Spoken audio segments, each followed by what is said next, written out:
नमस्कार सबाइके welcome to our YouTube channel.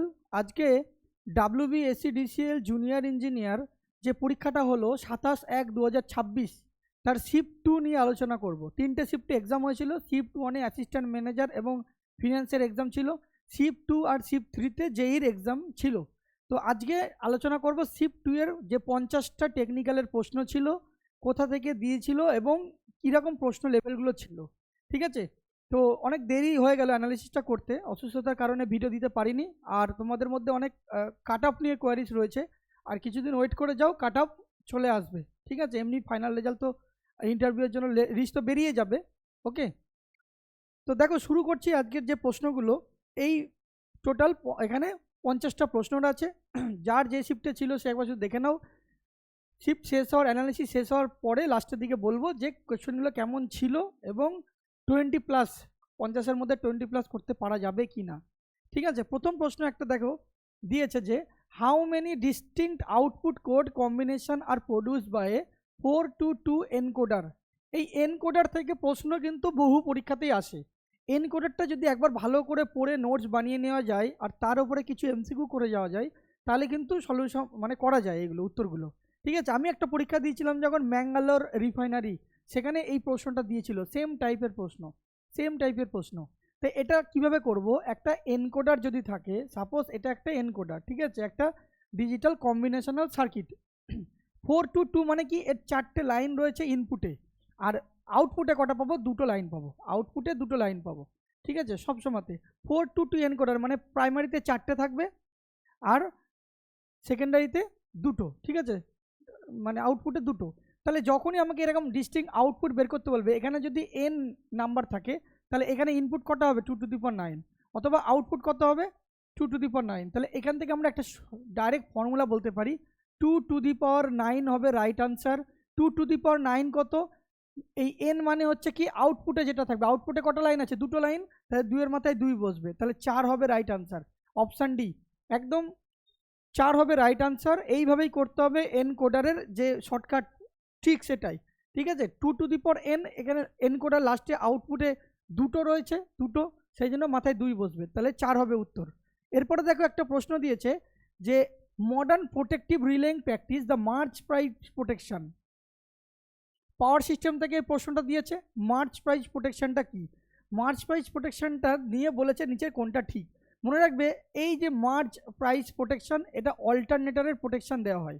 ঠিক আছে, অল্টারনেটরের প্রোটেকশন দেওয়া হয়, তারপর হচ্ছে ট্রান্সফরমারের প্রোটেকশন দেওয়া হয়, এছাড়াও কিছু ট্রান্সমিশন নেটওয়ার্কের প্রোটেকশন দেওয়া হয়, ট্রান্সমিশন লাইনের প্রোটেকশন দেওয়া হয়। এবার এই অল্টারনেটরের স্টেটার ওয়াইন্ডিংয়ের প্রোটেকশন থাকে। কিভাবে থাকে, সাপোজ এখানে স্টেটার ওয়াইন্ডিং আছে, সাপোজ ট্রান্সফরমার, ঠিক আছে, এদিকে একটা লাইন গেছে, এদিকে একটা লাইন গেছে, এবার দুই দিকে দুটো সিটি থাকে। এটা আমি একটা ফেজের ক্ষেত্রে বলছি, 3টে ফেজ থাকে, 3টে ফেজে 3টে সিটি, এরকম আমি এখানে একটা ফেজ দিয়ে বলছি। ঠিক আছে, তো এইরকম সিটি থাকে। এবার এই সিটির এইটার সাথে এটা একটা কানেকশান থাকে এরকমভাবে, আর সিটির এটার সাথে একটা কানেকশান থাকে এইভাবে, আর এদের মাঝে একটা রিলে থাকে, আর ঠিক আছে, নর্মাল অবস্থায় নর্মাল কারেন্ট ফ্লো করবে, এখান থেকে নর্মাল কারেন্ট এখান থেকে যাবে, নর্মাল কারেন্ট ফ্লো হবে, কোনো অসুবিধা নেই। যখন কোনো একটা দিকে ফল্ট হয়ে গেল, এদিকে বা এদিকে, তাহলে সেই ফল্ট হয়ে গেলেই তখন কি হবে, এদের কারেন্টের ব্যালেন্সটা ঠিকঠাক থাকবে না। কেসিএল এর সূত্র অনুযায়ী কারেন্ট ঠিকঠাক ছিল, ব্যালেন্সে ছিল, কিন্তু এখন একটা ফল্ট হওয়ার কারণে কারেন্টটা হচ্ছে ইনব্যালেন্স হয়ে যাবে। তাহলে এই কারেন্টের রিলের মাধ্যমে ফ্লো করবে। এবার এই রিলেটা একটা সার্কিট ব্রেকারের সাথে কানেকশন থাকে, তখন সে সার্কিট ব্রেকারটাকে সিগন্যাল দিলে ওই পাওয়ার লাইন থেকে পাওয়ার দুটোকে অফ করে দেবে, তারপরে এটা পুরোপুরি সেফ হয়ে যাবে। সুতরাং ইন্টারনাল প্রোটেকশনের জন্য এটা ব্যবহার করা হয়, স্টেটাস টু স্টেটার ওয়াইন্ডিং এরকম। তাহলে এখানে প্রশ্নটা দিয়েছে দেখো, অপশান এতে যদি দেখো automatic voltage regulation of alternator, voltage regulation তো করে না, ভোল্টেজ রেগুলেশনের নিয়ে কোনো রকম গল্প নেই। Protection against external faults on transmission network, transmission লাইনের এক্সটার্নাল ফল্ট, ট্রান্সমিশন তো নয় বললাম, মেন হচ্ছে কি অল্টারনেটর আর ট্রান্সফরমারের ভেতরের যে ওয়াইন্ডিংয়ের সেই প্রোটেকশনের জন্য। Differential protection of alternators and transformer, এটা হবে right answer. Suppression of torsional vibration in rotating generator, কোনোটাই হবে না। সুতরাং অপশানগুলো বড় বড় থাকলেও একটু পড়লেই, ভালো করে একটু সময় দিয়ে পড়লে এটা পুরো কারেক্ট করা যায়। ঠিক আছে, এবার এবার যদি কোনো প্রশ্নে অল্টারনেটর, ট্রান্সফরমার, মোটর সব একসাথে অপশানে থাকে, সেক্ষেত্রে কিন্তু অল্টারনেটরটা ফার্স্ট প্রায়োরিটি হবে উত্তরে, মার্চ প্রাইস প্রোটেকশনের ক্ষেত্রে। ঠিক আছে, 3 নম্বর প্রশ্নটা দিয়েছে দেখো, একটা sinusoidal wave travelling in a medium describe by y(xt) সমান a sin 6x - 12t, what is the wavelength of the wave? Wavelength বা তরঙ্গ দৈর্ঘ্য বের করতে বলেছে, তরঙ্গ দৈর্ঘ্য বের করতে বলেছে। তরঙ্গ দৈর্ঘ্য বের করার আমাদের অরিজিনাল যে ফর্মুলাটা আছে সেটা হলো a sin 6, a sin এখানে 6 রয়েছে, ঠিক আছে, এই ভ্যালুটা কে ধরলাম, কে এর জায়গায় যা খুশি হতে পারে, kx - 12t। ঠিক আছে, এই কে এর মান হলো 2π/λ, 2π/λ। ঠিক আছে, কে এর মান 2π/λ। এক্ষেত্রে আমার ল্যামডা মানে কি ওয়েভলেন্থ, তাহলে ল্যামডা ইজিক্যাল টু কি হবে 2π/k। আর কে এর মান এখানে কত বলেছে, কে এর মান, এই যে কে এর মান এখানে কে মানে কত 6 হচ্ছে কে এর মান, তাহলে 2π/6। এখানে দেখো কাটাকুটি করলে এটা কত হয় π/3, কিন্তু π/3 কোনো অপশানে নেই, 2π/6টাকেই রেখেছে, এই জন্য 2π/6টা হবে রাইট আনসার। ঠিক আছে, সাইনোসয়েডাল ওয়েভ ফর্ম থেকে এটা দিয়েছে, যেটা এসি সার্কিট বলতে পারো, এসি সার্কিট থেকেই হয়তো দিয়েছে, কারণ এসি সার্কিটে আমাদের এরকম এসি ফান্ডামেন্টালে অনেক অঙ্ক রয়েছে। সুতরাং যেহেতু পাই রয়েছে, ওমেগা রয়েছে, ল্যামডা রয়েছে, তরঙ্গ ওয়েভলেন্থ রয়েছে, সেই জন্য আমরা এটাকে সিলেবাসের বাইরে বলতে পারি না। The purpose of an inverter in a solar power pump drive is to, inverter আছে, আর ইনভার্টার মানেই হচ্ছে কি, ইনভার্টারের প্রধান কাজ কি, বাড়িতে ইনভার্টার থাকে, ঠিক আছে, বাড়িতে ইনভার্টার থাকে, ইনভার্টার কি করে, ওই সাধারণত ডিসি ব্যাটারি হচ্ছে চার্জ হয়, ঠিক আছে, ব্যাটারি চার্জ হচ্ছে, কোনো কারণে লোডশেডিং হয়ে গেল, লোডশেডিং হয়ে যাওয়ার পরে কী হবে, এই ব্যাটারি তো সাপ্লাই দেবে, কিন্তু ব্যাটারি যে সাপ্লাই দেবে, বাড়িতে সব কানেকশন হচ্ছে এসিতে, তাহলে তখন এই ব্যাটারি ওই ইনভার্টারের মাধ্যমে কি করবে, ইনভার্টার এই ব্যাটারি থেকে ডিসিটা এলো, সেই ডিসিটাকে এসি করবে, এসি করে সে সাপ্লাই দেবে, এসি করে সাপ্লাই দেবে। সুতরাং ইনভার্টারের প্রধান কাজই হলো ডিসি থেকে এসি কনভার্ট করা। কোন অপশানে আছে দেখো, convert AC two DC, AC two DC হচ্ছে রেকটিফায়ারের কাজ, রেকটিফায়ার এসিটাকে ডিসি করে, ঠিক আছে, ডায়োডের মাধ্যমে। আর convert DC from solar panels to AC, এই যে ডিসি সোলার প্যানেলে যে ডিসি রয়েছে সেই ডিসিটাকে এসি করে, অপশান ডি হবে রাইট আনসার। বাকিটা কোনোটাই হবে না। পাম্পের যে ওয়াটার ফ্লো সেটা কন্ট্রোল করে, সেটা ইনভার্টারের কাজ নয়। আর ব্যাটারিতে এনার্জি স্টোর করে, এটাও ইনভার্টারের কাজ নয়। সুতরাং অপশান ডি হবে রাইট আনসার। এই প্রশ্নটাও যদি একটু ভালো করে পড়ে অপশান পড়ে করতে, এটাও ঠিক হতো, এগুলো নেগেটিভ করলে হবে না। কিছু প্রশ্ন তো আছে যেগুলো পুরোপুরি ঠিক করা যায়। এরপরে দেখো, 5 ampere of current is said to flow through a wire if at any cross section dash coulomb of charge flows in 1 second। ঠিক আছে, তাহলে মানে কি, একটা তারে 5 অ্যাম্পিয়ার কারেন্ট প্রবাহিত হচ্ছে, যদি 1 সেকেন্ডে কোনো ক্রস সেকশনাল দিয়ে কত কুলম চার্জ প্রবাহিত হবে। একটা ফর্মুলা রয়েছে Q equal to I T, okay, অথবা অর কি বলতে পারি, I equal to Q by T. এটাই হলো আমাদের কারেন্টের ডেফিনেশন। প্রতি একক সময়ে যে পরিমাণ চার্জ প্রবাহিত হচ্ছে একটা কন্ডাক্টরের মধ্যে, তাকে বলি কারেন্ট। আর আমাদের এখানে কি বের করতে বলেছে, এখানে বলেছে কত কুলম চার্জ প্রবাহিত হবে, মানে কিউ বের করতে বলেছে। তা কারেন্ট হচ্ছে কত, 5 অ্যাম্পিয়ার, 5 ইন্টু টাইম কত সেকেন্ড, 1 সেকেন্ড, তাহলে 5 এককে 5। আর কুলম্বের মানে চার্জের একক হচ্ছে কি কুলম, তাহলে 5 হবে রাইট আনসার। এটা তো ভার্বালি মুখে দেখেই করা যাবে, এটা তো ভুল করলে একদমই হবে না। ওকে,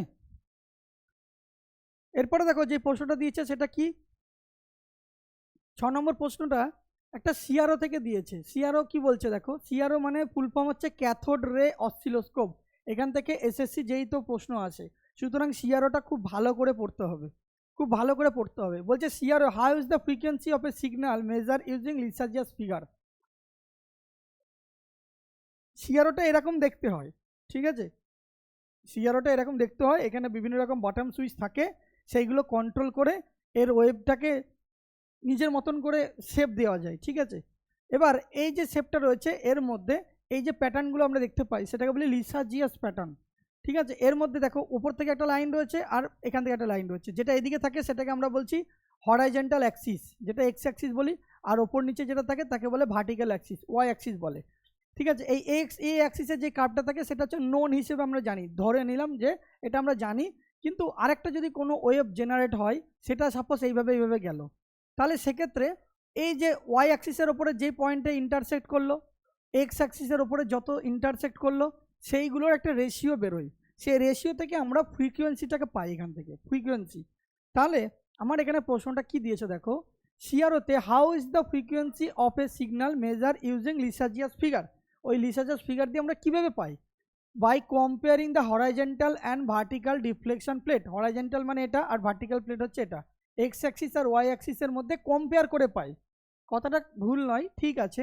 by measuring the time period between two successive peaks of the waveform. বলছে দুটো যে ওয়েভ ফর্ম, দুটো ওয়েভ ফর্মের মধ্যে যে সাকসেসিভ পিক, সেই সাকসেসিভ পিক দিয়ে বলছে পিক, এটা তো ল্যামডা হয়ে গেল, এটা হবে না, wavelength. By using the number of lobes in the Lissajous figure. ওই যে ফিগারটা তৈরি হলো ওখানে লোভ মানে কি, এই যে এখানে যেটা ইন্টারসেক্ট করবে, এখানে যে ইন্টারসেক্ট করবে তাদের রেশিও দিয়ে করা হয়, ঠিক আছে, তাদের রেশিও দিয়ে করা হয়। আর by adjusting the trigger level until, trigger level দিয়ে করা হয় না। অপশান সি হবে এক্ষেত্রে রাইট আনসার। অপশান এও ঠিক আছে, কিন্তু অ্যাকচুয়ালি আমরা যে রেশিওটা দিয়ে পাই সেটা ওই লোবসগুলোর ওপরে যেটা ক্রস কানেকশানে কানেক্ট করছে এক একটা, এদিকে বলে লোবস, ঠিক আছে। এবার এটাকে আমরা এক্স অ্যাক্সিস আর ওয়াই অ্যাক্সিস হিসেবে দেখি। তো এক্স অ্যাক্সিস আর ওয়াই অ্যাক্সিস এটা ইজিক্যাল টু ভার্টিক্যাল, এটা হচ্ছে কি হরাইজেন্টাল, আর এটা হচ্ছে ভার্টিক্যাল। এই রেশিওতে আমরা বের করি এটাকে, ঠিক আছে। এই প্রশ্নটা একটা দিয়েছে সিআরও থেকে, একটু ভেতরে প্রশ্ন দিয়েছে ফ্রিকোয়েন্সি বের করা, এবং এই নিয়ে এসএসসি যেই তো দেখবে প্রচুর প্রশ্ন এসছে পিআইকিউতে, এবং এইগুলো ভালো করে পড়ে নিতে হবে সামনে, যেহেতু টিসিএল এর এক্সামটা হবে রিক্রুটমেন্ট বেরোনোর পরে। 7 নম্বরটা দিয়েছে primary objective of preparing an annual maintenance estimate in electrical work is. Annual মেনটেন্যান্সের জন্য একটা এস্টিমেট করতে হবে, ঠিক আছে। তাহলে সেই এস্টিমেট তৈরি করার জন্য মেন অবজেক্টিভ কী, মূল উদ্দেশ্যটা কী? তাহলে এটা হচ্ছে ইঞ্জিনিয়ারিং কি থেকে প্রশ্ন দিয়েছে, ম্যানেজমেন্ট থেকে প্রশ্ন দিয়েছে। ম্যানেজমেন্ট থেকে এরকম দুটো প্রশ্ন দিয়েছে, প্রত্যেক শিফটে, এই শিফটে দুটো, পরের শিফটে দুটো, ঠিক আছে।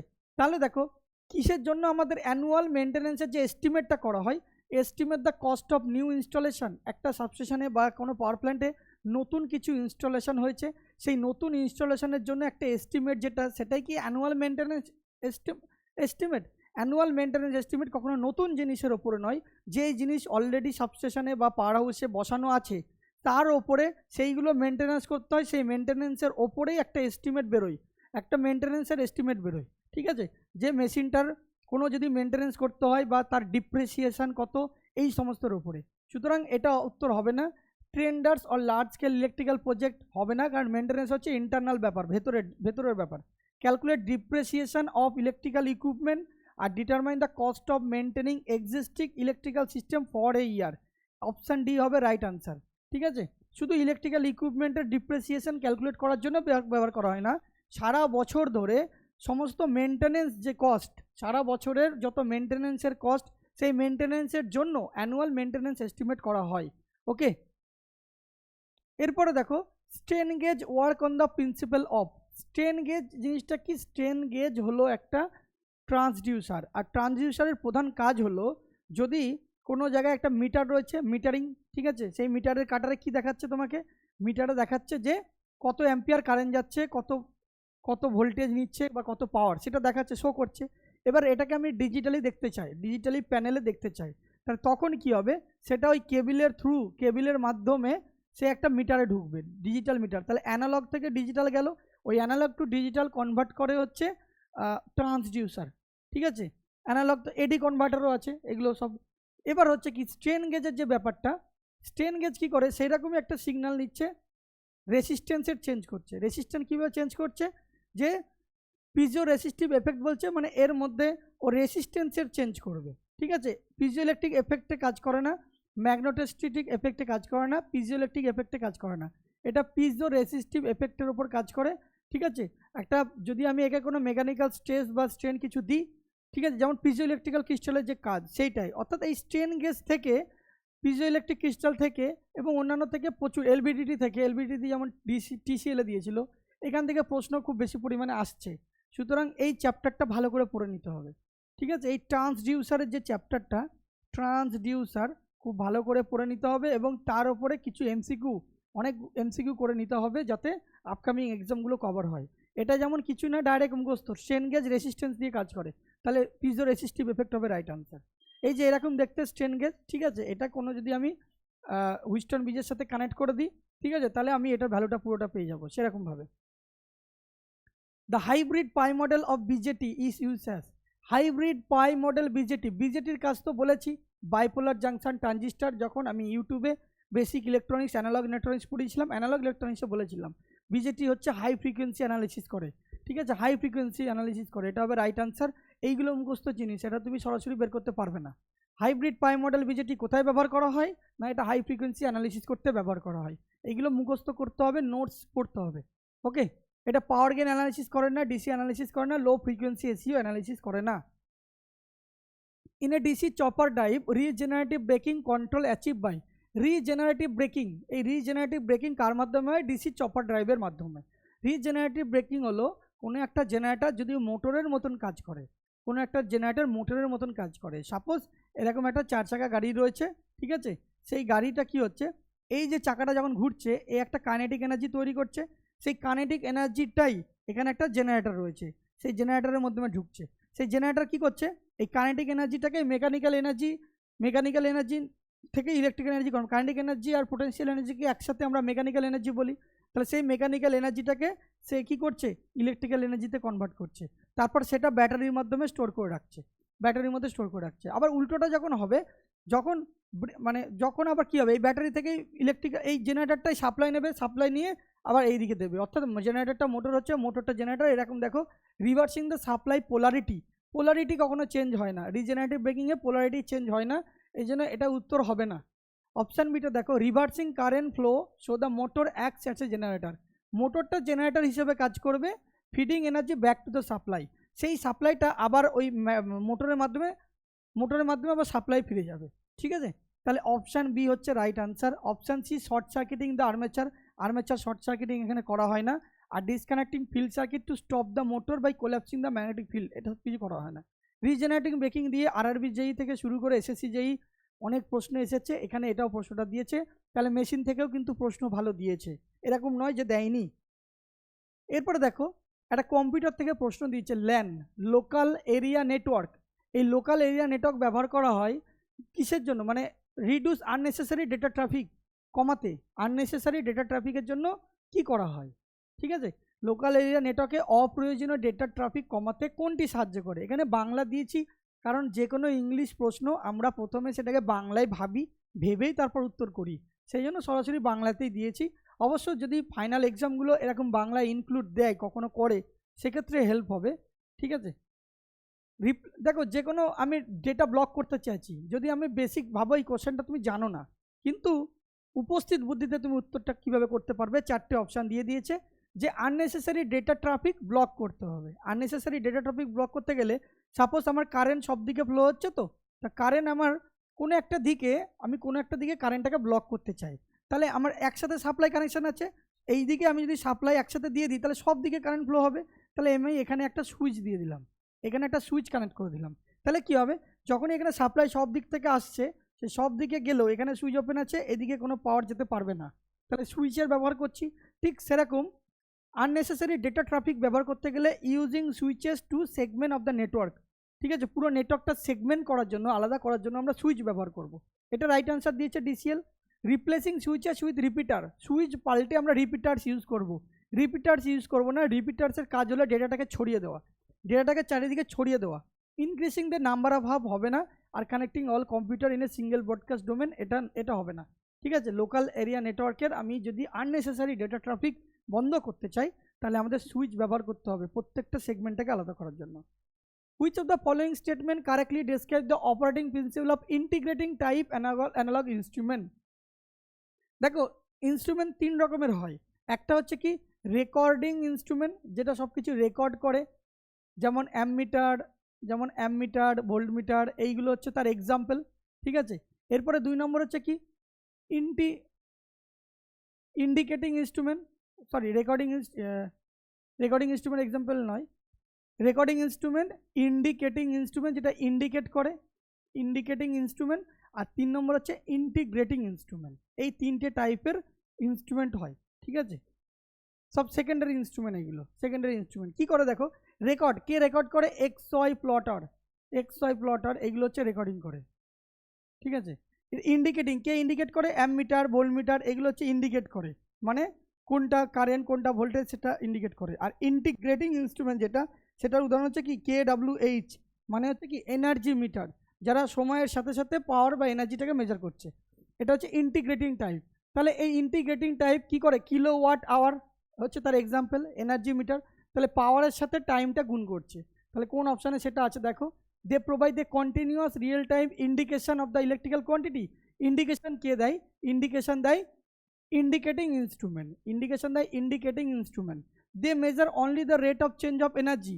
Rate of change of energy মানে কি, ওই এনার্জিটাকে যদি টাইম দিয়ে ভাগ করে দিই তাহলে হবে rate of change of energy. কিন্তু এখানে কি এনার্জিটা আমার কি হচ্ছে, টাইমের সাথে কি গুণ হয়েছে না, টাইমের সাথে গুণ হয়েছে, তো তাহলে এটা উত্তর হবে না। They measure instantaneous current or voltage, না ইনস্ট্যান্টেনিয়াস কারেন্ট আর ভোল্টেজ এটা ইন্ডিকেটিং টাইপ ইনস্ট্রুমেন্ট করে। They sum up the electrical, এটা হবে right answer, they sum up the electrical quantity over time. পুরো সময় ধরে কত ইলেকট্রিক্যাল কোয়ান্টিটি, এই যে যোগ, সাম আপ মানে সমস্ত ইলেকট্রিক্যাল কোয়ান্টিটি যোগ করে ইনটু টাইম, এইটা হচ্ছে আমাদের ইন্টিগ্রেটিং টাইপ ইনস্ট্রুমেন্টের কাজ। তাহলে মেজারমেন্ট থেকে সিম্পল প্রশ্ন দিয়েছিল। একটা 13 নম্বর প্রশ্ন দিচ্ছে দেখো, 8051 মাইক্রো কন্ট্রোলারের P10 পিনে যদি এলইডি এমনভাবে যুক্ত করা হয় অ্যানোড পিনের সাথে এবং ক্যাথোড রেজিস্টার হয়ে গ্রাউন্ড হয়, তাহলে এলইডিটা সবসময় জ্বলতে থাকে, তাহলে P10 লজিক লেভেল কি হবে? Okay, an LED is connected to 8051 microprocessor. এখানে 8051 মাইক্রো প্রসেসর আছে, সেই মাইক্রো প্রসেসরে একটা এলইডি কানেক্ট করা হচ্ছে কোথায়, পোর্ট 1-এ, যেটা পিন 1। মাইক্রো প্রসেসরে অনেক পিন আছে, সেই পিনগুলো মুখস্থ করতে হয়। তো সাপোজ কোনো একটা পিনে এলইডি এসে কানেক্ট হয়েছে, অ্যানোডটা যদি এলইডির অ্যানোডটা যদি কানেক্টেড হয় মাইক্রো কন্ট্রোলারের সাথে, আর ক্যাথোডটা যদি গ্রাউন্ড হয়, এটা হচ্ছে অ্যানোড, অ্যানোড মানে পজিটিভ, আর এটা হচ্ছে ক্যাথোড। এই এলইডির ক্যাথোডটা কিসে কানেক্ট হয়েছে, এই এলইডিটা ক্যাথোডটা গ্রাউন্ডে হয়েছে, ঠিক আছে। তাহলে এই যে এলইডিটা রয়েছে, সেই এলইডিটা to make LED continuously glow, পুরো আমি জ্বালাতে চাইছি, তাহলে কী হবে, logic level of P one should be, তাহলে পিওনের যে লজিক লেভেল, সেই লজিক লেভেলটা কী হবে, সেই লজিক লেভেলটা হাই হতে হবে। যদি হাই হয় তবেই কিন্তু জ্বলবে এইটা, কারণ একটা গ্রাউন্ড আছে মানে জিরো, লো, তাহলে আরেকটাকে অবশ্যই হাই হতে হবে। একটা যদি জিরো হয় আরেকটাতে হাই হতে হবে, তাহলে অবশ্যই লজিক 1 হাই হবে। Okay, what is the function of websites URL? URL কাজ কি দেখো, এই প্রশ্ন কেউ যদি সরকারি চাকরির প্রিপারেশান নাও তাহলে দেখবে রেলের এনটিপিসিতেও কম্পিউটারে এরকম প্রশ্ন বহুবার দিয়েছে, ঠিক আছে, এই প্রশ্ন রেল প্রচুরবার দিয়েছে। সুতরাং যারা প্রিপারেশান নিচ্ছ এসএসসি রেল সবগুলো থেকে কিন্তু কভার হয়ে যাওয়ার কথা। ইউআরএল এর ফুল ফর্ম হলো uniform resource locator. Uniform resource locator ওই নাম ফুল ফর্ম দিয়ে তুমি পেয়ে যাবে। ওয়েব পেজ ডিজাইন করে, ওয়েব পেজ ডিজাইন করে না। ডিসপ্লে মাল্টিমিডিয়া কন্টেন্ট, না মাল্টিমিডিয়া কন্টেন্ট এ ডিসপ্লে করতে পারে না। টু ইউনিক আইডেন্টিফাই এ ওয়েব পেজেস লোকেশন, একটা ওয়েব পেজের লোকেশনটাকেই সে আইডেন্টিফাই করে, এটা হবে রাইট আনসার, যেহেতু এটার full form uniform resource locate বা লোকেটার। তাহলে একমাত্র লোকেশন ওই পেজ অপশান সিতে রয়েছে। আর to store website data, website data এই ইউআরএল শো করে না। এটা একটা লিঙ্ক দেখবে লেখা থাকে যে www.https/ এরকমভাবে ওয়েবসাইটের নামকরণগুলো থাকে, ওইটাকেই বলছে ইউআরএল, যেটা গুগলে সার্চ করলে ওপরে দেখায়। এরপরে দেখো 15 নম্বর, a magnetic material desirable for transformer code should have. Transformer কোডটা কোন ম্যাটেরিয়াল দিয়ে তৈরি হয়? ট্রান্সফর্মার কোড হতে গেলে সেই ট্রান্সফর্মার কোডটা কিরম হতে হবে, যে এটার মাধ্যমে যাতে সহজে ফ্লাক্স যেতে পারে, ঠিক আছে, এটার মাধ্যমে যাতে সহজে ফ্লাক্স যেতে পারে, আর এইভাবে ফ্লাক্স গেল, আর কি হবে, আমার লসটা কম হবে, সেরকম একটা মেটেরিয়াল চুজ করতে হবে। তাহলে এই যে ফ্লাক্স সহজে যেতে পারছে এটাকে আমরা বলছি পারমিয়াবিলিটি, মানে এই ম্যাগনেটিক কোডটার পারমিয়াবিলিটি খুব ভালো হতে হবে যাতে ফ্লাক্সটা সহজে যেতে পারে, হাই পারমিয়াবিলিটি হতে হবে। আর এখানে কি হচ্ছে, লো কোরেসিভিটি, লো রিটেন্টিভিটি। কোরেসিভিটি মানে কি, যখন আমি এটাকে সাপ্লাই দিলাম, সাপ্লাই দেওয়ার সাথে সাথে কোডটা ম্যাগনেটাইজ হয়ে গেল, ঠিক আছে, আবার যখন সাপ্লাই কেড়ে নিলাম, সাপ্লাই বন্ধ করে দিলাম, তখন সেটা আবার ডিম্যাগনেটাইজিং হয়ে যাবে। তাহলে এই যে ম্যাগনেটাইজ হওয়া বা ডিম্যাগনেটাইজ হওয়া সেটা খুব তাড়াতাড়ি হতে হবে, ঠিক আছে। আর রিটেন্টিভিটি মানে হচ্ছে ধরে রাখার ক্ষমতা, ঠিক আছে, ধারণ ক্ষমতা যেটাকে বলা হয়। আমি ম্যাগনেটাইজেশন করলাম, ম্যাগনেটাইজেশন করার পরে আবার সেটাকে ডিম্যাগনেটাইজ করে দিলাম, তাহলে সে যাতে ওই রেসিডুয়াল ফ্লাক্সটা ধরে না রাখে, খুব তাড়াতাড়ি ডিসচার্জ করে দেয়। সেই জন্য ট্রান্সফর্মার ম্যাটেরিয়ালে কোরেসিভিটি যত কম হবে ততই ভালো, রিটেন্টিভিটি যত কম হবে ততই ভালো, কারণ এটার ক্ষেত্রে আমার যাতে আমি সাপ্লাই ডিসকানেক্ট করে দেওয়ার পরেও যেন ও ম্যাগনেটিজম ধরে না রাখে, খুব তাড়াতাড়ি রেসিডুয়াল ম্যাগনেটিজমটাকে ডিসকানেক্ট করে দেয় বা মানে কমিয়ে দেয়। তাহলে সুতরাং লো রিটেন্টিভিটি আর লো কোরেসিভিটি ইউজ করতে হবে। কোরেসিভিটি যত কম হবে তত তত হিস্টেরিসিস লস কম হবে।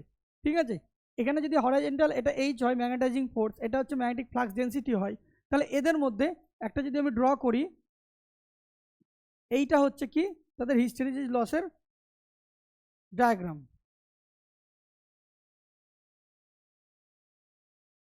এই যে এদিক থেকে এইটুকু গেছে এটাকে আমরা বলছি কোরেসিভিটি, আর ওপরে যেটা এইটুকু এটাকে বলে রিটেন্টিভিটি।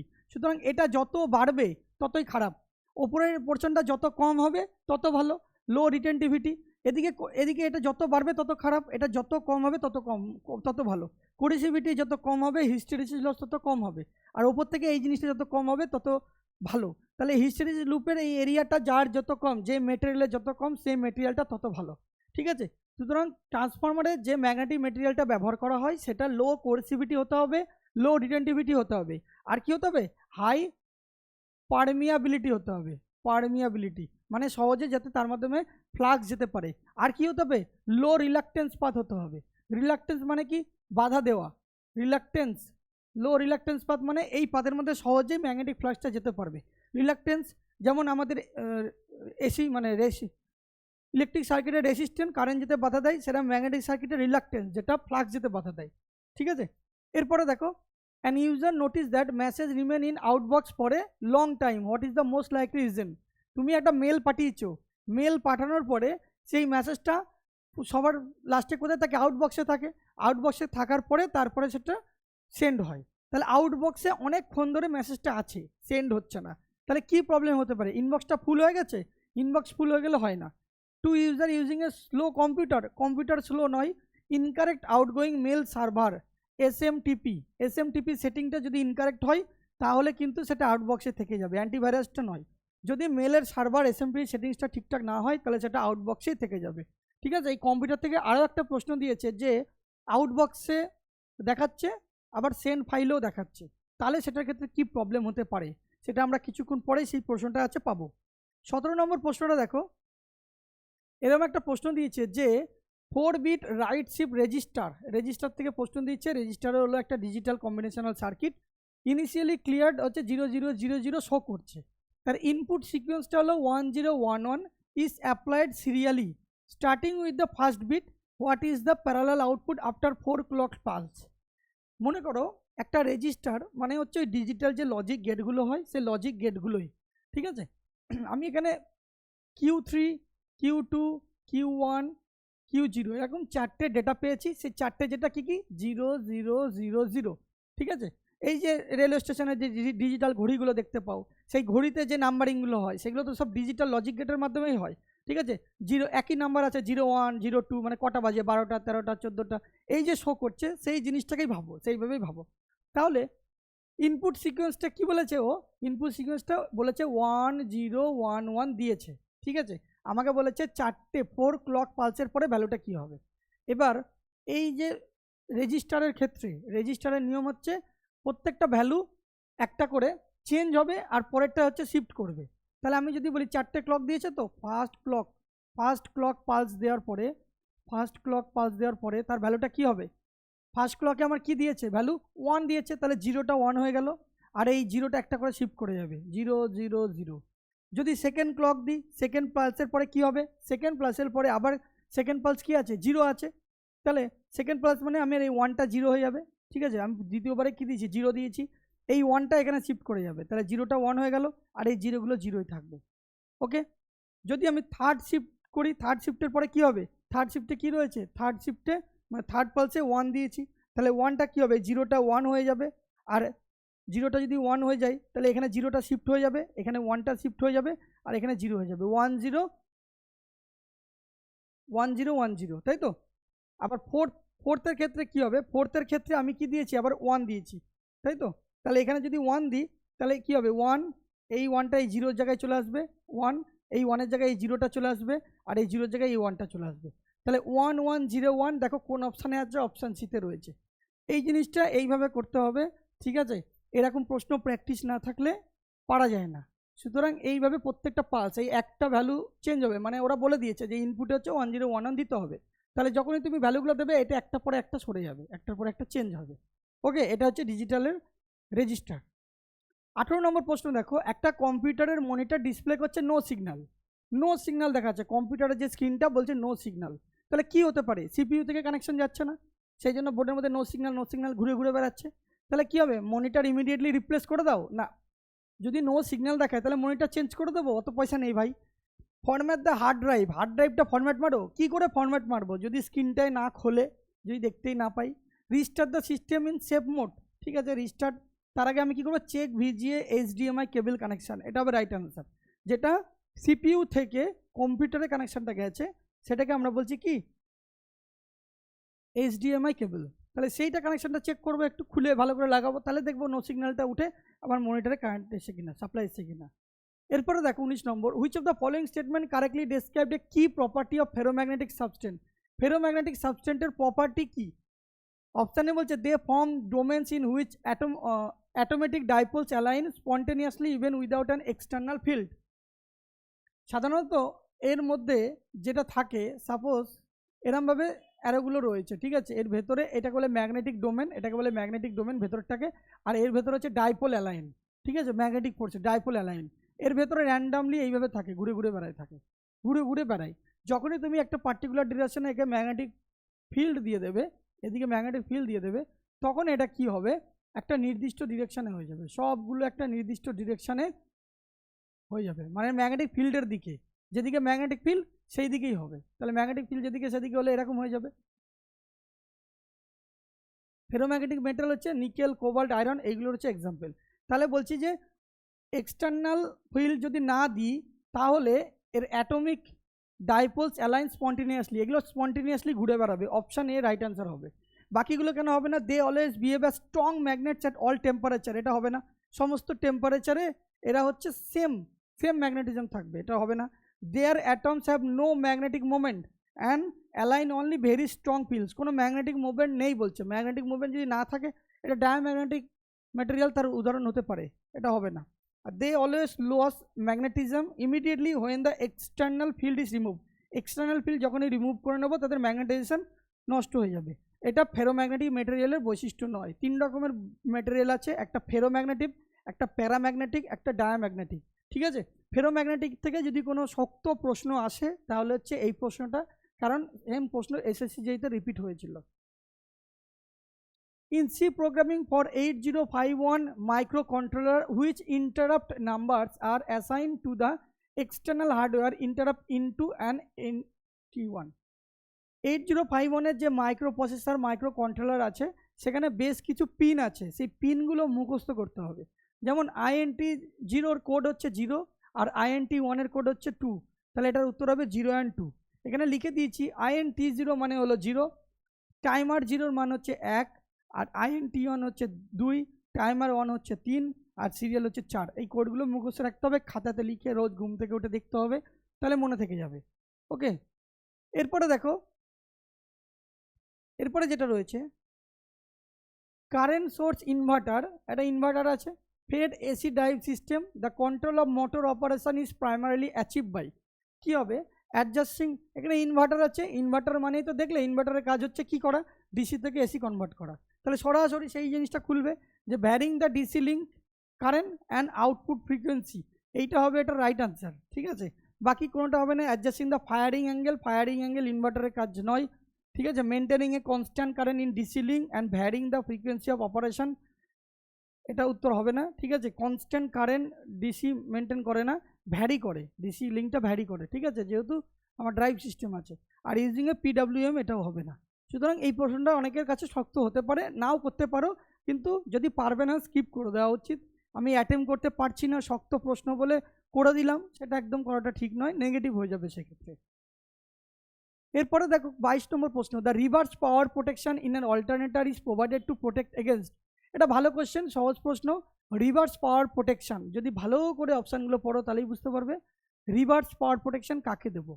রিভার্স পাওয়ার প্রোটেকশন কাকে দেবো? Short circuit fault, overloading of alternators, failure of prime mover, over voltage conditions. দেখো এইখানে একটা প্রাইম মুভার আছে, ঠিক আছে, সেই প্রাইম মুভারের সাথে কানেকশন আছে কি?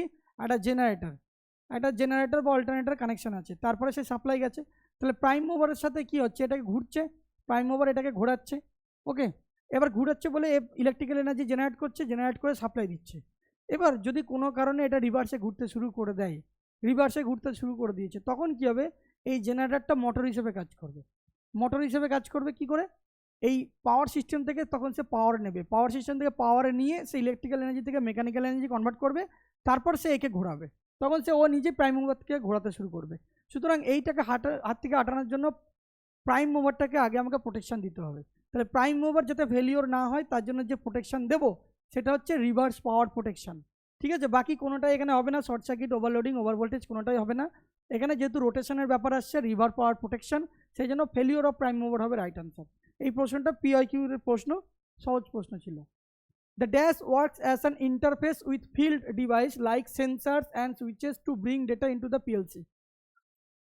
সেন্সার, সুইচ, পুশ বটম এইগুলোর মাধ্যমে ডেটা কি করে পিএলসির মধ্যে এইগুলো ঢোকে, সে কি করে বিভিন্ন মানে কনভার্ট করে, যেই প্রয়োজন সেইভাবে কনভার্ট করে সিপিইউকে সাপ্লাই দেয়। ঠিক আছে, সিপিইউকে সাপ্লাই দেয় পিএলসি। এবার এই যে সেন্সার, সুইচ এখান থেকে আসছে, এখান থেকে কি আসছে, আমার এই ফিল্ড ডিভাইস থেকে ডেটা আসছে পিএলসি, সেন্সার, সুইচ এইগুলো থেকে আমার ডেটা এসে পিএলসি কি করছে, সিপিইউকে কনভার্ট করে দিচ্ছে। তাহলে কোথা থেকে আসলো, আমার যে ইন্টারফেস যেটা এলো সেটা সেন্সার, সুইচ থেকে এলো, এবং সেইগুলো কি ডিভাইস, সেগুলো হচ্ছে ইনপুট মডিউল, সেগুলো ইনপুট মডিউল। সুতরাং ইনপুট মডিউল যেটা এখানে, সেটাই সেন্সার হিসেবে, সেটাই ইন্টারফেস হিসেবে কাজ করছে, সেটাই ইন্টারফেস হিসেবে কাজ করছে। 24 নম্বরটা, N electrical estimation and costing A purchase order is use. Purchase অর্ডারটা কী জিনিস, এস্টিমেশন অ্যান্ড কস্টিংয়ে কোনো জিনিস যদি আমি কিনতে চাই তাহলে সেখানে পারচেস অর্ডারটা কী হবে, পারচেস অর্ডার হতে গেলে একটা প্রপার কোটেশন হতে হবে, ফাইনাল কোটেশন হতে হবে, সেই কোটেশনে প্রাইস দেখে তারপরে সেটা পারচেস করা হবে। তাহলে immediately after preparing the rough cost estimate, rough cost estimate হওয়ার পরেই পারচেস অর্ডার বেরোয় না, after the comparative statement has been prepared and the lowest suitable quotation has been approve. ওই যে কোটেশনটা আছে লোয়েস্ট, সেটা অ্যাপ্রুভ হবে, অ্যাপ্রুভ হওয়ার পরে যে স্টেটমেন্টটা তৈরি হবে সেটাই হলো আমার পারচেস অর্ডার। তার ফলে কী হবে, তার ফলে কস্টটা কম হবে এবং ট্রান্সপারেন্সি বজায় থাকবে। As soon as the materials, এইগুলো কোনোটাই উত্তর হবে না। ঠিক আছে, তাহলে ম্যানেজমেন্ট থেকে দুটো প্রশ্ন আমরা পেলাম। When shifting impedance from the secondary to primary side in an induction motor equivalent circuit, it should be, induction মোটরের ইকুইভ্যালেন্ট সার্কিটের একটা অঙ্ক ছোট্ট দিয়েছে যে কে দিয়ে দিয়েছে। এবার আমাদের একটা জিনিস জানি যে ট্রান্স রেশিওটা কি, ট্রান্স রেশিও হচ্ছে K equal to N2/N1, secondary winding by primary winding. Trans ratio আর ট্রান্সফরমেশন রেশিও দুটো আলাদা জিনিস।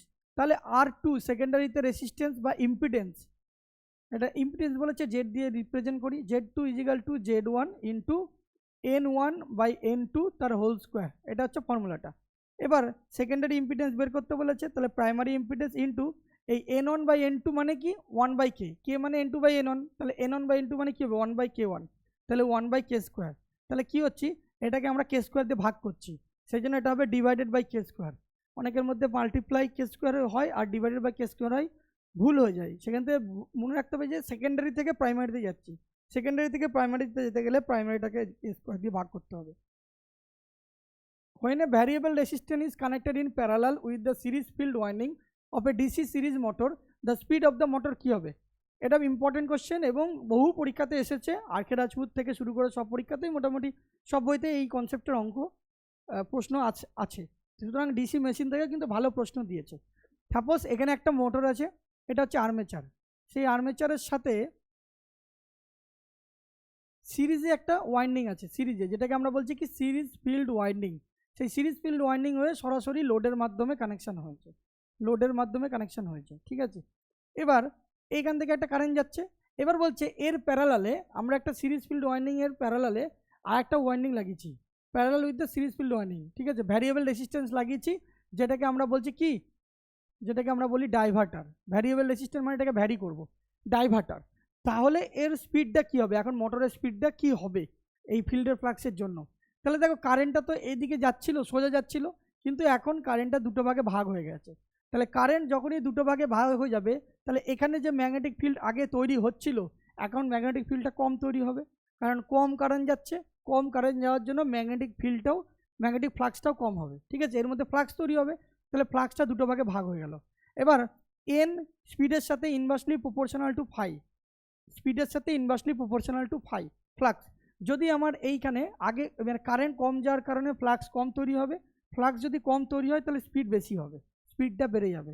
তাহলে কি হবে, increase due to reduce field flux, স্পিডটা কী হবে, মোটরের স্পিডটা ইনক্রিজ ডিউ টু রিডিউস ফিল্ডের ফ্লাক্স কমে যাওয়ার জন্য বেড়ে যাবে। ঠিক আছে, এটা হলো series field control, diverter control. এইভাবে ডিসি সিরিজ মোটরের স্পিড কন্ট্রোল করা হয়, ফ্লাক্সটাকে কন্ট্রোল করে আমরা স্পিডটাকে কন্ট্রোল করি। Where are the unsent message temporally store before being successfully sent, একটা মেসেজ, একটা মেল করছি, ঠিক আছে, একটা মেসেজটাকে মেল করছি বা পাঠাচ্ছি, তাহলে সেটা ফাইনালি পাঠানোর আগে কোথায় থাকে, সেটা হচ্ছে আউটবক্সে থাকে। ঠিক আছে, আউটবক্সে থাকে, তারপরে সেটা সেন্ডে চলে যায়। If the speed of AC series motor double, একটা এসি সিরিজ মোটরের স্পিড যদি ডাবল হয় তাহলে ইনডিউস ইএমএফ কী হবে, দেখেছো মেশিন থেকে মোটর থেকে কত প্রশ্ন দিয়েছে। আমরা একটা জানি যে E equal to phi Z N by 60 into P by A, এটা ডিসি মেশিনের ইএমএফ জেনারেশনের ফর্মুলা। ঠিক আছে, এখানে মোটর বলেছে, এখানে ইবি হবে। ঠিক আছে, এবার এই ইজি যদি আমি দেখি যে ফাই সব কিছু কনস্ট্যান্ট আছে, ঠিক আছে, ইনডিউস ইএমএফ এর সাথে আমার স্পিডের কথা বলেছে। ইনডিউস ইএমএফ সাপোজ এর সাথে স্পিডের আমাদের ডাইরেক্টলি প্রপোর্শনাল। ঠিক আছে, যদি ফাই কনস্ট্যান্ট থাকে, 60 কনস্ট্যান্ট, পি বাই কনস্ট্যান্ট, তাহলে মোটরের ক্ষেত্রে এটা ইজির জায়গায় ইবি হবে। ঠিক আছে, তাহলে ইনডিউস ইএমএফটা কী হবে, আমার যদি মোটরের স্পিডটাকে ডবল করে দিই, মোটরের স্পিডটাকে যদি ডবল করে দিই, তাহলে ইনডিউস ইএমএফটাও কী হবে, ডবল হয়ে যাবে। তাহলে ডবল হবে এক্ষেত্রে রাইট আনসার। ওকে, ফ্লাক্স কনস্ট্যান্ট ধরে এসি সিরিজ মোটরের স্পিড দ্বিগুণ হলে ইনডিউস ইএমএফ কী হবে, ইনডিউস ইএমএফ ডবল হয়ে যাবে। এই ইকুয়েশন দিয়ে না হলেও তোমরা নিজেদের মতন করেও করতে পারো। ঠিক আছে, এটা এক্সপ্লেনেশনের জন্য বললাম।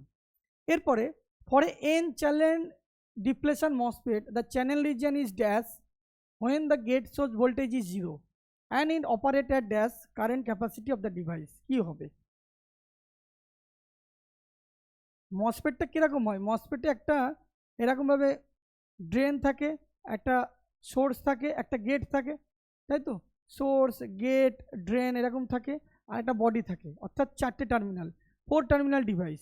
আর এখানে একটা পিজো ইলেকট্রিক মেটেরিয়াল থাকে SiO2 সিলিকন অক্সাইড। আর এখানে কি থাকে, এন রিজিয়ান। এর মধ্যে নর্মালি কারেন্ট ফ্লো করবে কখন, যখন এই সোর্স আর গেটের মধ্যে কোনো রকম ভোল্টেজ দেওয়া হবে না, তখন হচ্ছে নর্মাল প্রেজেন্ট থাকবে। আর হচ্ছে তখন কি হবে, এর কারেন্ট ক্যাপাসিটিটা ম্যাক্সিমাম হবে। অপশান ডি এটা রাইট আনসার দিয়েছে। এইটা এন চ্যানেল ই মসফেট। এন চ্যানেল ই মসফেটের মধ্যে দেখতে পাচ্ছ যে সোর্স আর গেটের মধ্যে যদি এটা 0 হয়, এটা 0 হলে নর্মালি এটা প্রেজেন্ট থাকবে, এর মাধ্যমে কারেন্ট ফ্লো হবে এন চ্যানেলের মাধ্যমে। এটাই প্রশ্নটা বলেছে, এটা আমি পড়েছিলাম অ্যানালগ ইলেকট্রনিক্সে পড়েছিলাম, কিন্তু এতটা ডেপথে এটা বলিনি। ঠিক আছে, তাহলে এটা উত্তর প্রেজেন্ট আর ম্যাক্সিমাম। এরপরে 30 নম্বর প্রশ্ন, when measuring a complex impedance using LCR meter, LCR meter দিয়ে যখন আমরা কমপ্লেক্স করব, which statement correctly describe the quantities evaluated by the instrument. দেখো এলসিআর মিটার মানে কি, আর এলসি পাচ্ছ, রেজিস্ট্যান্স ইন্ডাকটেন্স ক্যাপাসিটর, তাহলে কোন অপশানে আছে এলসিআর, এই অপশানটাই রয়েছে, অপশান সি হবে right answer. Voltage and current phase relationship to compute LC and R value, এটাই হচ্ছে এলসিআর মিটারের মেন এক্সাম্পল। 31 নম্বর দেখো, according to PLC installation standard, PLC install করতে চাইছো, প্রোগ্রামেবল লজিক সার্কিট ইনস্টল করতে চাইছো, তাহলে which of the following is a critical environmental specification for a PLC enclosure. Critical environment specification কী হতে পারে, operating temperature range, thermal LED status colours, manufacturers logo visibility, exterior paint colour. তাহলে PLC install করতে চাইছি, তাহলে অবশ্যই তার উপরে কি ডিপেন্ড করবে, টেম্পারেচার ডিপেন্ড করবে। আমি এই পিএলসিটা ঠান্ডার দেশে বরফের দেশে গিয়ে লাগাচ্ছি না এই গরম গ্রীষ্মপ্রধান দেশে লাগাচ্ছি, সেটার উপর অবশ্যই ডিপেন্ড করবে। তাহলে অপশান এ হবে রাইট আনসার। বাকি এলইডির কালার যাই হোক না কেন, সেটার সাথে পিএলসি ইনস্টলেশনের কোনো সম্পর্ক নেই। ম্যানুফ্যাকচারার লোগোর ভিজিবিলিটি, ম্যানুফ্যাকচার যে তৈরি করছে তার লোগোটা ঠিকঠাক আছে কি নেই, দেখা যাচ্ছে কি না, সেটার উপরও ডিপেন্ড করে না। এক্সটেরিয়ার পেন্ট কালার, বাইরে কালার কম্বিনেশনটা কেমন করবে সেটার উপরে ডিপেন্ড করে না। তাহলে পিএলসির ইনস্টলেশন করতে গেলে অবশ্যই অপারেটিং টেম্পারেচার রেঞ্জটাকে বলতে হবে। টেম্পারেচার রেঞ্জটা কত, ঠিক আছে, গ্রীষ্মপ্রধান দেশে ইউজ হবে না ঠান্ডা বরফের দেশে ইউজ হবে। সুতরাং এটা একদম বেসিক লজিক লাগালেই কিন্তু প্রশ্নটা সলভ করা যেত। 32 নম্বর প্রশ্ন, what is the main difference in how a 3-phase auto transformer is build compare to standard 3-phase transformer with 2 separate winding. একটা 3-phase ট্রান্সফরমার আছে আর একটা অটো ট্রান্সফরমার আছে, দুজনের মধ্যে মেন পার্থক্য কোথায়? 3-phase 3টে ওয়াইন্ডিং থাকে, 3টে ওয়াইন্ডিংয়ের ওপর মানে 3টে মেটালের পাত আছে, 3টের মধ্যে ওয়াইন্ডিং থাকে, কিন্তু অটো ট্রান্সফরমারে একটা, এটাই main difference. The type of magnetic core material used, magnetic core material যেটা ইউজ করছে সেটা কি টাইপের, the use of on share winding for each phase rather than 2 isolated ones, দুটো আলাদা আলাদা ওয়াইন্ডিং ইউজ করার থেকে একটাই ওয়াইন্ডিং ব্যবহার করা হচ্ছে, এটাই হচ্ছে অটো ট্রান্সফরমারের 3-phase ট্রান্সফরমারের সাথে মেন ডিফারেন্স। ঠিক আছে, এটাও হবে right answer, option B. Option C হবে না, অপশান ডি হবে না। In the phasor diagram of a short transmission line, একটা শর্ট ট্রান্সমিশন লাইনে ফেজার ডায়াগ্রাম হচ্ছে when the load power factor is lagging, ঠিক আছে, লোডের পাওয়ার ফ্যাক্টরটা ল্যাগিং আছে, দ্য রিসিভিং এন্ড কারেন্ট ফেজারটা কী হবে? যখন ল্যাগিংয়ে রয়েছে তার মানে কিছু ল্যাগিং সার্কিট তার সাথে কানেকশান আছে, মোটর থেকে শুরু করে অন্যান্য, সেই জন্য ল্যাগিং হচ্ছে। তা ল্যাগিং হলে কী হবে? আমার রিসিভিং এন্ডে আমি ল্যাগিংই পাবো, কখনো লিডিং পাবো না, লিড হবে না, is perpendicular to the receiving পাবো না, lags behind the receiving end voltage phasor by the power factor angle, এটা হবে রাইট আনসার। ঠিক আছে, বাকি কোনোটাই হবে না, রিসিভিং এন্ড ভোল্টেজটা ফেজারে সেম পেজে থাকবে না, ল্যাগিংয়ে যখনই দেওয়া হবে তুমি রিসিভিং এন্ডে ল্যাগিংই পাবে। সুতরাং এটাও দেখলে ভালো করে অপশানগুলো পড়লে একটু বেসিক বুদ্ধি অ্যাপ্লাই করলে হয়ে যেত। 34 নম্বর, inductors are commonly use in electrical circuit, inductor কেন ব্যবহার করা হয়? একটা ইন্ডাক্টর কখন ব্যবহার করা হচ্ছে? ইন্ডাক্টরের মধ্যে দিয়ে যখন কারেন্ট যাবে, ইন্ডাক্টরের মধ্যে কারেন্ট যাওয়ার পরে তার পাশে একটা ম্যাগনেটিক ফিল্ড সৃষ্টি হবে, ম্যাগনেটিক ফিল্ড সৃষ্টি হওয়ার কারণে কী হবে? সে একটা ম্যাগনেটিক ফিল্ড স্টোর করবে, সুতরাং এর মেন কাজ হলো স্টোর ম্যাগনেটিক এনার্জি স্টোর করা হলো ইন্ডাক্টরের প্রধান কাজ। রিডিউস ভোল্টেজ, এ ভোল্টেজ কমায় না, ভোল্টেজ কমায় কে? রেসিস্ট্যান্স হচ্ছে ভোল্টেজে যেতে বাধা দেয়, ভোল্টেজ ড্রপ করে। স্টোর ইলেকট্রিক্যাল চার্জ ক্যাপাসিটার করে, এখানে এটা উত্তর হবে না। আর ইনক্রিজ রেসিস্ট্যান্সও বাড়ায় না, অপশান এলিমিনেশন করলেও উত্তরটা করা যাবে, সিম্পল। পরে bipolar junction transistor BJD, which of the following statement is incorrect? দেখো এটা অ্যানালগ ইলেকট্রনিক্স ইউটিউবে পড়িয়েছিলাম, সেখান থেকে সরাসরি যারা ক্লাস করেছো তারা করতে পারবে। ঠিক আছে, the ratio of the total width of the transistor to the base layer is about 150:1। ট্রানজিস্টারের ক্ষেত্রে কি হয়, এটা সাপোজ একটা ট্রানজিস্টার ড্র করলাম, ঠিক আছে, এর 3টে টার্মিনাল আছে, সেই 3টে টার্মিনালের ক্ষেত্রে এইটা হচ্ছে কালেক্টর যেটা সব থেকে মোটা থাকে, এটা যে বেস সব থেকে পাতলা, আর এটা হচ্ছে এমিটার যেটা মিডিয়াম থাকে। ঠিক আছে, ডোপিংয়ের দিক থেকে যদি বলি, এমিটার হচ্ছে হাইলি ডোপ থাকে, আর বেসটা হচ্ছে সব থেকে লেস ডোপ থাকে, সব থেকে কম, আর সিটা হচ্ছে মডারেট থাকে, এটা হচ্ছে মডারেটলি ডোপিং থাকে ডোপিংয়ের ক্ষেত্রে। আর যদি বলি এরিয়ার দিক থেকে, সারফেসের দিক থেকে এটা সব থেকে বেশি মোটা, তারপরে এমিটার, আর তারপরে হচ্ছে বেসটা।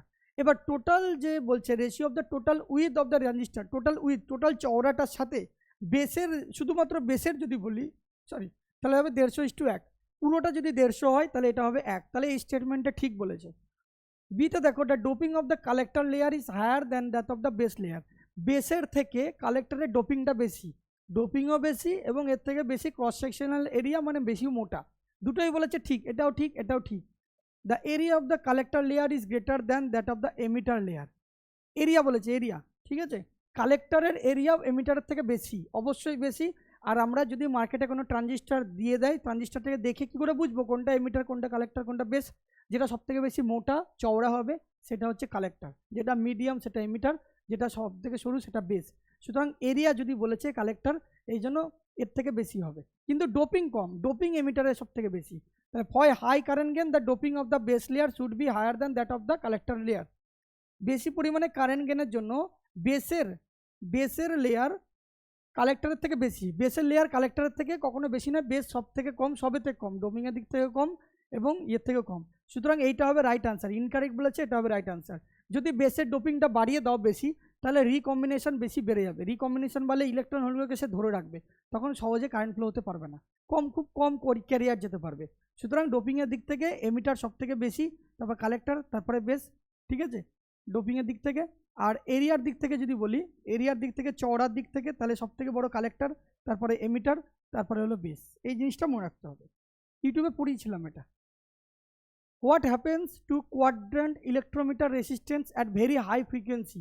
খুব হাই ফ্রিকোয়েন্সিতে কোয়াড্রান্ট ইলেকট্রোমিটারের রেসিস্ট্যান্সের কি পরিবর্তন হয়? এটা অনেক পুরনো মানে একটা ইনস্ট্রুমেন্ট, আগে ব্যবহার করা হতো ভোল্টেজ এবং ইলেকট্রিক চার্জ মেজার করার জন্য, সামান্য পোটেনশিয়াল ডিফারেন্স আর ইলেকট্রিক চার্জের জন্য। দে রিমেন আনএফেক্টেড, তারা এফেক্টেড হবে না। They act as perfect insulator, they behave as short circuit.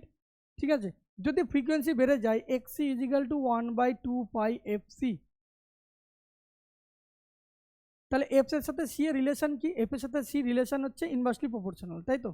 Inversely proportional. যদি ফ্রিকোয়েন্সি বেড়ে যায় তাহলে ক্যাপাসিটেন্স কমবে। এবার ক্যাপাসিটেন্স যদি কমে যায় তাহলে কী হবে? ক্যাপাসিটেন্সের মধ্যে সহজে কারেন্ট ফ্লো করবে, তখন রেজিস্টার মাধ্যমে সহজে সেটা গ্রাউন্ড হতে পারবে, সহজে গ্রাউন্ড হয়ে যেতে পারবে। ঠিক আছে, সেই কারেন্টটা, সেই জন্য বলছে দে বিহেভ অ্যাজ শর্ট সার্কিট, তখন শর্ট সার্কিট হিসেবে কাজ করবে।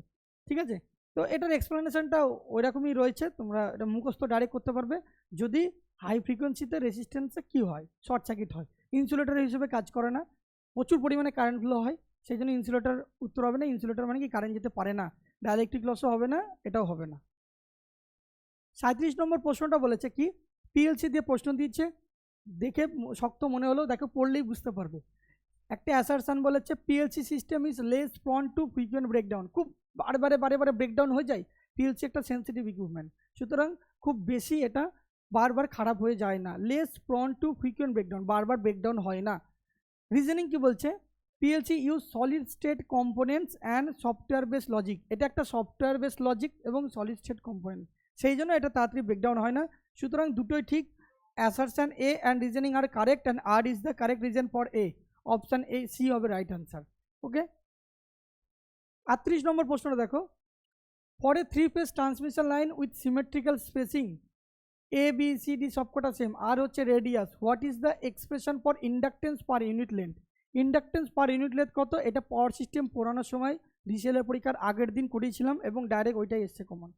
ঠিক আছে, এল ইন্ডাকটেন্স বের করার formula 2 × 10⁻⁷ GMD by GMR, henry per metre. এটা কোন অপশানে আছে? এলএন। এই এবিসি এসব হবে না, এবিসি হবে না, এটা হবে LD/R। ঠিক আছে, 2 × 10⁻⁷ LN/R, হেনরি পার মিটার হবে রাইট আনসার 3-phase লাইনের ক্ষেত্রে। ঠিক আছে, জিএমডিটাই ডি আর এটা আর দিয়ে রিপ্রেজেন্ট করেছে, এটা পড়িয়েছিলাম। এরপরে 39 নম্বর প্রশ্ন কি? একটা স্যাঙ্কি ডায়াগ্রাম আছে, স্যাঙ্কি ডায়াগ্রাম থাকুক আর যাই থাকুক না কেন, এখানে ইনপুট বলেছে 200 ইউনিট আর আউটপুট বলেছে 40 ইউনিট, তাহলে লস কত হবে? তাহলে লস কত হবে? আমি দিয়েছি 200 কিন্তু বাইরে পাচ্ছি কত? 40, তাহলে আউটপুট মাইনাস ইনপুট করতে হয়, তো আউটপুট মাইনাস ইনপুট করা মানে 160 যে হচ্ছে সেটা লস হয়ে যাচ্ছে। তাহলে লস পার্সেন্টেজ কী করে বের করবো? 160 বাই ইনপুটের উপরে বের করে সবসময়। লস বাই ইনপুট কত? 200 ইন্টু 100, তাহলে এটা কাটাকুটি করলে কত হবে? 8 × 16 80%, তাহলে 80% অপশান সি হবে রাইট আনসার। এটা সিম্পল একদম বেসিক দিয়েই করা যাবে। 40 নম্বর প্রশ্ন বলেছে যে what is the key difference between aerobic and anaerobic biomass digestion? Aerobic আর অ্যানারোবিক বায়োমাস ডাইজেশনের মেন পার্থক্য কি? অ্যানঅ্যারোবিক মানে হচ্ছে কি? অ্যানঅ্যারোবিক মানে যেখানে অ্যাবসেন্ট আছে কে? Oxygen, absent of oxygen. অক্সিজেনের অনুপস্থিতিতে একটা বড় চেম্বারের মধ্যে অনেক রকম বিভিন্ন ওয়েস্ট যদি আমরা রাখি তাহলে তার ভেতরে মিথেন গ্যাস প্রডিউস হয়। সুতরাং মিথেন গ্যাস প্রোডাকশানের যে প্রসেস সেটা হচ্ছে অ্যানঅ্যারোবিক বায়োমাস। আর অ্যারোবিক হচ্ছে কি? যেখানে অক্সিজেনের উপস্থিতিতে, সব কিছুর উপস্থিতিতে যেটার আমরা করছি বায়োমাসের যেটা, ঠিক আছে, সব কিছুর উপস্থিতিতে যার রিয়াকশান হচ্ছে সেটা হচ্ছে অ্যারোবিক রিয়াকশান।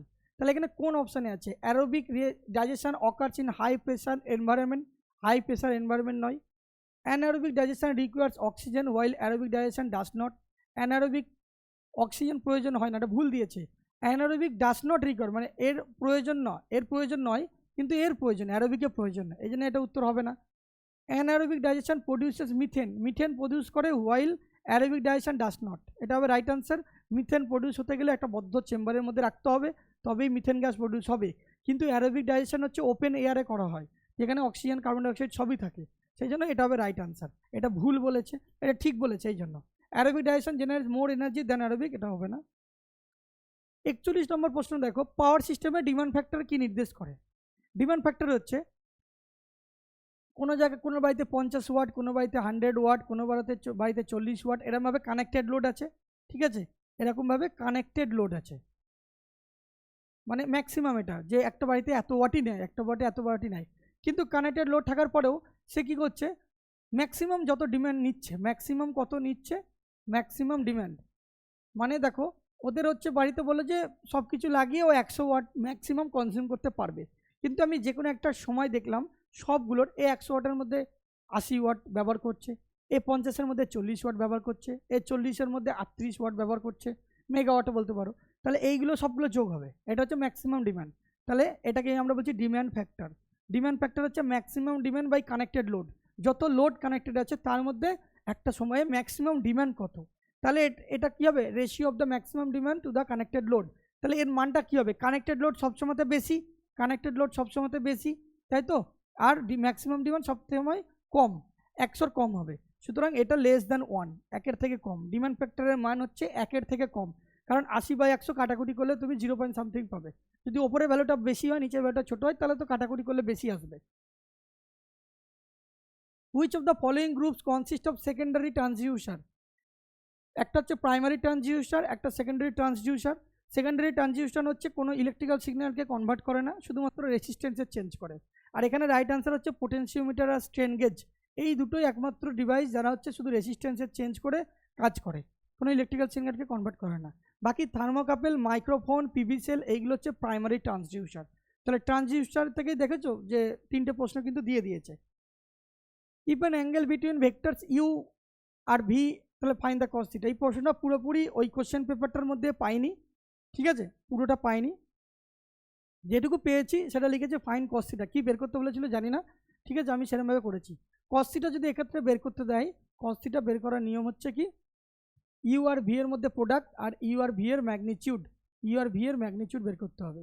ইউ আর ভি এর প্রোডাক্ট যদি বের করি, ওখানে ইউ এর সাথে ভি গুণ হবে, তাহলে 2 × 1, আবার প্লাস -1 × 1, আবার প্লাস 0 × 0, আর নিচে কি হবে, √ওভার এর ম্যাগনিচিউড বের করতে গেলে সবগুলো স্কোয়ার করতে হয়, 2 square plus -1 square plus 0 square into, আবার রুটের মধ্যে কি করতে হয়, 1 square plus 1 square plus 0 square. তাহলে এটা যদি কাটাকুটি করো 2 × 2, আর এটা প্লাসে মাইনাসে -1, আর নিচে কত হবে, এটা √2 স্কোয়ার 4, আর এটা -1 স্কোয়ার যদি করি তাহলে -1 স্কোয়ার করলে একই হবে, তাহলে √5 ইন্টু এটা হবে √1, ঠিক আছে, 0 যদি হয় তাহলে এটা কত হবে, 1 1 2 √2 তো √5 ইন্টু এটা কত হচ্ছে 1 1 0, তাহলে 1 স্কোয়ার √1 + 1 √2, তাহলে 1/5 × 10 √10। এটা কোথায় ভুল হলো, 2 square plus -1 square plus 0 square, 2 × 2 = 4 আর 1 5 √2। এই কোশ্চেনটা কোথাও হয়তো মানে আমি কমপ্লিট পাইনি বা কোনো সমস্যা হয়েছে, ঠিক আছে, এটা আমি সলভ অ্যানালিসিস করলাম না, এটা বাদ দিলাম, এই প্রশ্নটা আমি বাদ দিলাম, ঠিক আছে। এরপরে দেখো, in a parallel magnetic circuit, parallel magnetic সার্কিটের ক্ষেত্রে টোটাল ম্যাগনেটিক ফ্লাক্সটা কি হবে, average flux in the all branches, sum of the flux in all branches, নাকি difference of flux in all branches, product of the flux on branches. যেমন রেসিস্টেন্সের series parallel হয় সেরকম ফ্লাক্সেরও সিরিজ প্যারালাল, ঠিক আছে। এখান থেকে একটা ফ্লাক্স যদি যায়, আমার এখান থেকে হচ্ছে এইভাবে সবকটা সার্কিটে ভাগ হয়ে গেল, তাহলে আমি যেটা টোটাল ফ্লাক্স পাঠালাম সেটাই কি হচ্ছে, এখানে ফ্লাক্স এখানে ফ্লাক্স এখানে ফ্লাক্স ভাগ হয়ে যাচ্ছে, তাহলে সবগুলো যোগ করলে আমি টোটালটাই তো পাবো, বা টোটালটাই পাটে পাটে পাটে ভাগ হয়ে যাচ্ছে, তাহলে হবে sum of the fluxes in all branch. এটা φ1, এটা φ2, এটা φ3, সবগুলো আমি যদি যোগ করি তাহলে আমি পাবো φmax, ম্যাক্সিমাম ফ্লাক্স বা টোটাল ফ্লাক্স, ঠিক আছে। সিম্পল একটা প্রশ্ন। Which of the following relation hold true when setting of the pick up value of a relay? রিলের পিক আপ ভ্যালু নিয়ে কোনটা ঠিক, পিক আপ কারেন্ট আর রেটেড কারেন্ট কি সেম? দেখো, রেটেড কারেন্ট হচ্ছে ওই ইনস্ট্রুমেন্টটার ম্যাক্সিমাম কারেন্ট যেটা তার মাধ্যমে ফ্লো হতে পারবে, ঠিক আছে, ফ্লো হতে পারবে। এবং পিক আপ কারেন্টটা কি, পিক আপ হচ্ছে রেটেড কারেন্ট, মানে রিলের কারেন্ট, সেটা রেটেড লোড কারেন্টের থেকে বেশিতে সেটিং করা হয়। যদি আমি রেটেড লোড কারেন্টের থেকে কমে যখন আমি সেটিংটা করব, রিলের সেটিংটা করব, তখন কি হবে, লোড কারেন্ট ম্যাক্সিমাম পৌঁছানোর আগে লাইনটা বারবার ট্রিপ করে যাবে, সেই জন্য রেটেড লোড কারেন্টের থেকে পিক আপ কারেন্টটা বেশি হয়। এটা হবে রাইট অ্যান্সার। সি উত্তর নিয়েছে, ভুল নিয়েছে। ঠিক আছে, আমি হোয়াটসঅ্যাপ গ্রুপে এটা তোমরা পাঠিয়েছিলে, আমি সেটা বলেছিলাম যে এটাকে অবজেকশন রেজ করতে পারো, এই প্রশ্নটা ভুল আছে। ঠিক আছে, যদি এটা থাকতো ফল্ট কারেন্ট, যদি এটা ফল্ট কারেন্ট থাকতো তাহলে সঠিক উত্তর হতো। কারণ কি, পিক আপ কারেন্ট যেটা রয়েছে তার থেকে বেশি ফল্ট কারেন্টে পৌঁছালেই সেটা পিক আপ করবে। ঠিক আছে, what is the correct impact of negative voltage amplifier? Negative voltage amplifier জিনিসটাকে মুখস্থ রাখতে হবে। এর ভোল্টেজ গেনটা কম হয়, ডিক্রিজ হয়। এর ব্যান্ডউইডটা ডিক্রিজ নয়, এর ব্যান্ডউইডটা ইনক্রিজ হয় নেগেটিভ ভোল্টেজ ফিডব্যাকের ক্ষেত্রে। আর এর ইনপুট ইম্পিডেন্সটা ইনক্রিজ হয়, বেশি হয়। তাহলে ইনক্রিজ ডিক্রিজ কোনটা? অপশান এ আর অপশান সি ঠিক আছে, অপশান ডি হবে রাইট আনসার। ঠিক আছে, নেগেটিভ ফিডব্যাক ভোল্টেজ অ্যাম্পলিফায়ারের ভোল্টেজ গেনটা কম হয় আর ইনপুট ইম্পিডেন্সটা বেশি হয়, এই জন্য ওই দুটো হবে রাইট আনসার। এরপরে দেখো 47 নম্বর প্রশ্ন,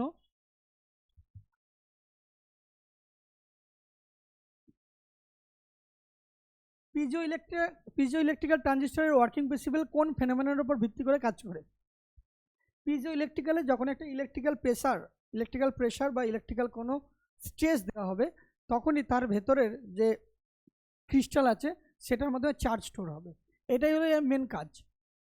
পিজো ইলেকট্রিক্যাল ট্রানজিস্টরের মেন কাজ হচ্ছে এটা, generation of electrical charge when crystal are stressed. এটা হচ্ছে ওয়ার্কিং প্রিন্সিপাল। এটুকু তো পড়তে হবে, এটা আন্দাজে মেরেও করতে পারবে না, মুখস্থ থাকলেই এটা করে দিতে পারবে। ঠিক আছে, যে generation of electric charge when crystal are stressed. তাহলে ট্রানজিস্টর থেকে 3টে প্রশ্ন পেলাম। 48 নম্বর প্রশ্ন, এটাও আমি ইনকমপ্লিট পেয়েছি, যে থ্রু -20, তারপরে আর কিছুটা পাইনি।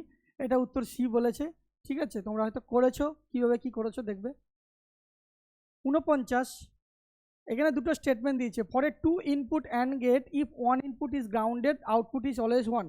একটা অ্যান্ড গেট যদি বলি, সেই অ্যান্ড গেটের ক্ষেত্রে যদি তুমি ইনপুটে যা দেবে, ঠিক আছে, ইনপুটে যদি 0 দাও, এটা 1 দাও, তাহলে 0 আর 1 1 পাবে। যদি ইনপুটে 1 দাও, এটা 0 দাও, তাহলে 1 0 একই পাবে। এটা যদি 0 দাও, এটা যদি 0 দাও, তাহলে কী হবে? 0 পাবে। এটা যদি 1 দাও, এটা যদি 1 দাও, তাহলে এটা 1 পাবে।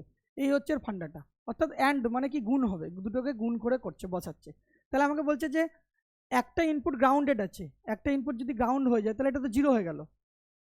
তাহলে আউটপুট অলওয়েজ 1, আউটপুটটা কি সবসময় 1 আসবে? এটা যদি 1 থাকে তাহলে 1 0, এটা 0ই আসবে, এটা 0ই আসবে। তখন আমি ভুল বললাম হয়তো, 0 আর 1 যদি থাকে তাহলে 0 1 0 হবে, 1 আর 0 থাকলে 0ই হবে, 1 আর 1 থাকলে সবই 1 আসবে। অর্থাৎ দুটোই যদি হাই ভ্যালু আছে তবেই আসবে। তাহলে একটা 0 আর একটা 1 থাকলে এটা 0। অ্যান্ড বলেছে তাহলে দুটো মাল্টিপ্লাই হবে, গুণ হবে, তাহলে 1 এর সাথে 0 গুণ করলে একই পাবে। তাহলে এটা আউটপুট ইজ অলওয়েজ 1 না, একটা যদি গ্রাউন্ডেড থাকে তাহলে আউটপুটটা 0 হবে। তাহলে 1 নম্বর স্টেটমেন্ট ভুল আছে।